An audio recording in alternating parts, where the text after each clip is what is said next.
RG Kar medical কলেজের চিকিৎসককে ধর্ষণ ও খুনের মামলায় 14 দিনের জেল হেফাজত শেষে আজ সঞ্জয় রায়কে ভার্চুয়ালি শুনানিতে পেশ করার সম্ভাবনা রয়েছে। সেক্ষেত্রে তাকে প্রেসিডেন্সি জেল থেকে শিয়ালদা কোর্টে অপিয়ার করানো হতে পারে, এমনটাই জানা যাচ্ছে। পিতামাতা হওয়া এখনো কি স্বপ্ন? অ্যাপোলো ফার্টিলিটির সাথে আপনার পিতামাতা হওয়ার স্বপ্ন পূরণ করুন। বিনামূল্যে পরামর্শের জন্য কল করুন 9953922843।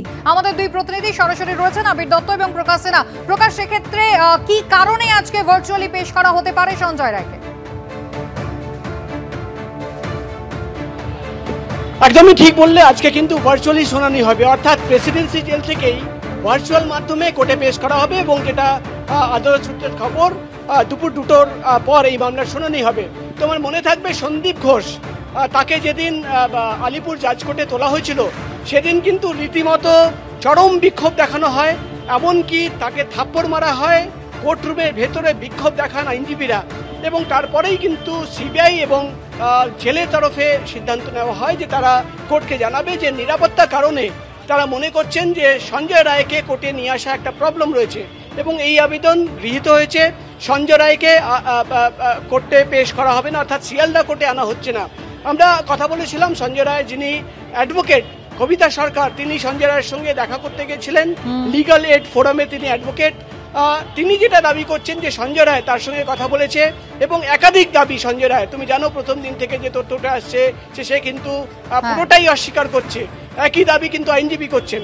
আজকে দেখার বিষয় হবে যে আজকে যখন এই মামলার শুনানি শুরু হয় তখন সিবিআই এর তরফে যারা আসবে, অর্থাৎ সিবিআই এর আইনজীবী বা সিবিআই এর তদন্তকারী অফিসাররা, তারা কি তথ্য পেশ করে। একেবারে এই জায়গায় একবার আবিরের কাছে যাব। আবির, নিরাপত্তার খাতিরে আজকে ভার্চুয়াল শুনানির সম্ভাবনা রয়েছে, সেক্ষেত্রে 14 দিনের হেফাজত তো শেষ হলো, আজকে সিবিআই এর তরফ থেকে ঠিক কি জানানো হতে পারে আদালত?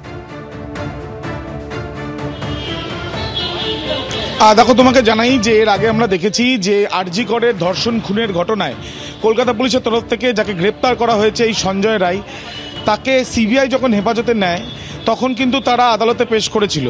ঠিক সেই সময় যখন তাকে আদালতে পেশ করা হয় তখন বাইরে বিক্ষোভ চলছিল, বৃষ্টি ছিল সেদিনকে, এবং তার সঙ্গে সঙ্গে পুলিশের তরফ থেকে আলাদা বন্দোবস্ত করা হয়েছিল।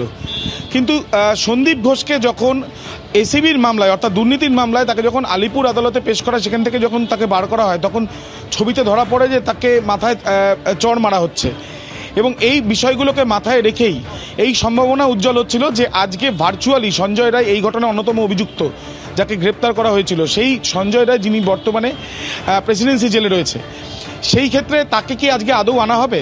কিছুক্ষণ আগে আমরা যেটা জানতে পারলাম যে জেল সূত্র থেকে যে জেলে লিঙ্কের ব্যবস্থা করা হয়েছে, ইতিমধ্যে আদালতে পুলিশকেও সেইটা জানানো হয়েছে, এবং সেই মর্মে অভিযুক্তের আইনজীবী তাকেও সেই কথা জানানো হয়েছে, এমনটাই আমরা জানতে পাচ্ছি।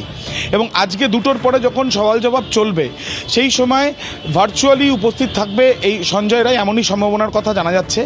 মূলত নিরাপত্তার কথা মাথায় রেখেই কিন্তু এই সিদ্ধান্ত, এবং সিবিআই তরফ থেকে তাদের যে তদন্তের অগ্রগতি সেই বিষয় নিয়ে কেস ডায়েরি এবং অন্যান্য নথি তারা আদালতের কাছে দিতে পারেন, এবং সঞ্জয় রায়কে ফের জেল হেফাজতের জন্য তারা আবেদনও জানাতে পারেন, এমনটাই সম্ভাবনা রয়েছে। যদিও পুরো বিষয়টা স্পষ্ট হবে আজকে যখন সওয়াল জবাব বা শুনানি শুরু হবে। দুপুর 2টোর পর বোঝা যাবে। আবির, ধন্যবাদ। প্রকাশ, তোমাকেও ধন্যবাদ।